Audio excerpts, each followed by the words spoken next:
ಹೋಗೋದು, ಯಜಮಾನ ದುಡ್ಡು ಖಾಲಿ ಆಗೋದು. ನೀವು ಯಾಕೆ ಕುಂಡಿ ಪದ ಉಪಯೋಗಿಸ್ತೀನಿ ಅಂದರೆ, ನಾನು ಒಬ್ಬನೇ ವೈದ್ಯ ಇದುವರೆಗೂ.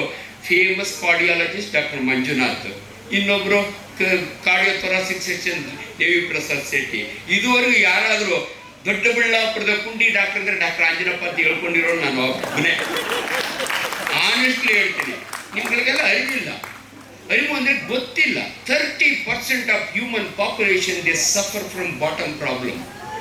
ಚಂದ್ರಶೇಖರ್ ಸರ್ ಹೇಳಿದಂಗೆ, ಇಲ್ಲದ್ರೆ ನಾಚಿಕೆ, ಇಲ್ಲದ್ರೆ ಭಯ. ಸೈಕ್ಯಾಟ್ರಿಸ್ಟ್ ಹತ್ರ ಹೋಗೋದಂತೂ ಹಂಗೇನೆ, ನಮ್ಮ ಹತ್ರ ಬರೋಕ್ಕೂ ಅಷ್ಟೇ. ನಿಜವಾಗ್ಲೂ ನಾನು ಬಹಳ ಜನಕ್ಕೆ ಹೇಳ್ತೀನಿ, ನಾನು ಒಬ್ಬರೇ ವೇದಿಕೆಯ ಮೇಲೆ ಮೈಕಿನ ಮುಂದೆ ಈ ರೀತಿ ಮಾತಾಡೋದು. ಯಾಕಂದ್ರೆ ನಾವೆಲ್ಲ ಹಳ್ಳಿಪಳ್ಳಿ ರೈತರ ಮಕ್ಕಳು. ನಾನು ಹೇಳ್ತೀನಿ ಎಲ್ಲರಿಗೂ, ನಿಜವಾಗ್ಲೂ ಇದು ಸತ್ಯ. ನೀವು ದಿನಕ್ಕೆ 10 ಸಾರಿ ಬೇಕಾದ್ರೆ ಮುಖ ಕನ್ನಡಿಯೊಳಗೆ ನೋಡ್ಕೊಳ್ಳಿ, ವಾರಕ್ಕೊಂದ್ಸಾರಿ ಕುಂಡಿನ ಕನ್ನಡಿಯೊಳಗೆ ನೋಡ್ಕೊಳ್ರಿ, ಏನಾಗಿದೆ ಅಂತ ಗೊತ್ತಾಗುತ್ತೆ ನಿಮಗೆ. ನಿಜವಾಗ್ಲು ನಪೋಲಿಯನ್ ಬೋನಪಾರ್ಟೆ ಒಂದು ಯುದ್ಧ ಸೋಲ್ತಾನೆ. ಯಾಕೆ ಗೊತ್ತಾ? ಅವತ್ತು ಕುದುರೆ ಮೇಲೆ ಕೂತ್ಕೊಳ್ಳೋಕ್ಕಾಗಲ್ಲ, ಅವ್ನು ಅಕ್ಯೂಟ್ ಫೈಲ್ಸ್, ಕುದುರೆ ಮೇಲೆ ಕೂತ್ಕೊಳ್ಳೋಕ್ಕಾಗಲ್ಲ, ಯುದ್ಧನೇ ಸೋತೋಗ್ಬಿಟ್ಟ. ಅದರಿಂದ ನಾನು ಕುಂಡಿ ಡಾಕ್ಟರ್ ಇದ್ದೀನಿ. ಇವತ್ತಿನ ಈ ಕಾರ್ಯಕ್ರಮದಲ್ಲಿ ದಯವಿಟ್ಟು ಹೇಳ್ತೀನಿ, ನಾಚಿಕೋಬೇಡಿ. ನಮ್ಮ ದೇಶದಲ್ಲಿ ನಾಚಿಗೆ ಗೀಚಿಗೆ ಊರಿಂದ ಆಚೆಗೆ. ಸಾಫ್ಟ್ವೇರ್ ಇಂಜಿನಿಯರ್ ಅಮ್ಮನ್ ಕರ್ಕೊಂಬರ್ತಾನೆ, stage 4 cancer of the cervix, ಗರ್ಭಕೋಶದ ಕಂಠದ. ಇಷ್ಟು ವೆಲ್ ಟು ಡೂ ಫ್ಯಾಮಿಲಿ. ಯಾಕ್ರಿ ಇಷ್ಟು ಲೇಟಾಗಿ ಬಂದರೆ? ನಮ್ಮಮ್ಮ ಕಾಯಿಲೆ ಮುಚ್ಚಿಟ್ಕೊಂಡ್ಬಿಟ್ಲು ಸರ್. ನೀವು ಕಾಯಿಲೆ ಮುಚ್ಚಿಟ್ಕೊತೀರಿ, ಹೆದರಿಕೆ ಇಲ್ಲದ್ರೆ ನಾಚಿಕೆ, ಎರಡೇ. ಎಷ್ಟೋ ಜನ ಹೆಣ್ಮಕ್ಳಿಗೆ ಇವತ್ತು ನೋಡಿ, 2 ಕ್ಯಾನ್ಸರು, ಬ್ರೆಸ್ಟ್ ಕ್ಯಾನ್ಸರ್ ಅಂಡ್ ಗರ್ಭಕೋಶದ cancer commonest cause for death in woman. ಬ್ರೆಸ್ಟ್ನೊಳಗೆ ಲಂಪ್ ಇರುತ್ತೆ, ನಾವು ಹೇಳ್ಕೊಡ್ತೀವಿ. ನಿಮ್ಮ ಬ್ರೆಸ್ಟ್ನ ನೀವೇ ಹೆಂಗೆ ಎಕ್ಸಾಮ್ ಮಾಡ್ಕೋಬೇಕು, ಸೆಲ್ಫ್ ಬ್ರೆಸ್ಟ್ ಎಕ್ಸಾಮಿನೇಷನ್.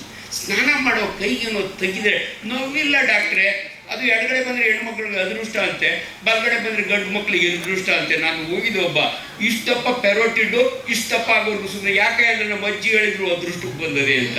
ಅಯ್ಯೋ ಮಗನೇ, ಇನ್ನು 2 ವರ್ಷಕ್ಕೆ ಸತ್ತೋಯ್ತೀಯ ನೀನು, ನನ್ನ ಹತ್ರ ಬಾ ಅಂತ ಹೇಳಿ. ಇವೆಲ್ಲ ದಯವಿಟ್ಟು ಈ ಮಿತ್ಸ್ ಇರ್ತಾವಲ್ಲ, ಇವನ್ನೆಲ್ಲ ಬಿಡಬೇಕು ನೀವು, ವೈಜ್ಞಾನಿಕ. ಅದರೊಳಗೆ ಇಂಥ ಸಮಾರಂಭಗಳಲ್ಲಿ ನಿಮ್ಮಂಥವ್ರು ಸೇರಿ, ನಮ್ಮಂಥವ್ರು ಇಲ್ಲಿ ಕೂತ್ಕೊಂಡು ಪರಮ ಪೂಜ್ಯರು ಆಮೇಲಿಂದ ನಿಮ್ಗೆ ಆಶೀರ್ವಚನ ಮಾಡ್ತಾರೆ. ರಿಯಲಿ ಖುಷಿ ಅನ್ನಿಸ್ತದೆ. ಇಂಥ ಕಾರ್ಯಕ್ರಮಗಳು ನಡೀಬೇಕು. ಸೊ ಇನ್ನು ಹೆಚ್ಚಿಗೆ ಮಾತಾಡೋದು ಬೇಡ. ನಾನು ಹ್ಯೂಮರಿಸ್ಟ್. ಎಲ್ಲರೂ ತಮಾಷೆ ಮಾಡ್ತಾರೆ, ಡಾಕ್ಟ್ರು ಜೋಕ್ಸ್ ಹೇಳ್ತಾರೆ ಅಂತ. ಒಂದು ಜೋಕ್ ಹೇಳ್ತೀನಿ, ಅವು appropriate for this occasion, I don't know. ಕೆಲವು ಸಮಯ ವಿನೋದಿ ಬೆಲ್ಟ್ ಹೋಗ್ಬಿಡ್ತೀನಿ ನಾನು. ಸೊ ಹಂಗೆ ಹೋಗಬಾರ್ದು.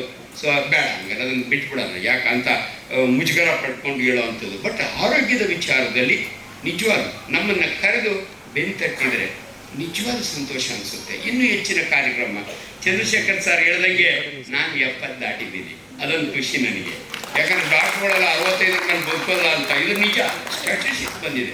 ಅದರೊಳಗೆ ನಾನು ಸರ್ಜನ್ ಹ್ಯೂಮರಸ್ ಇರಲಿಲ್ಲ ಅಂದರೆ ಬೇಗ ಸತ್ತೋಗ್ಬಿಡ್ತಾರೆ. ಅದಕ್ಕೆ ನಾನು ಜೋಕ್ಸ್ ಮಾಡೋದು. ನೀವು ಆಪರೇಷನ್ ಥಿಯೇಟ್ರಿಗೆ ನಾವು ಎಷ್ಟೋ ಸಾರಿ ಮಾತಾಡಿಕೊಂಡು ಮುತ್ಕೊಂಡು ಪೇಷಂಟ್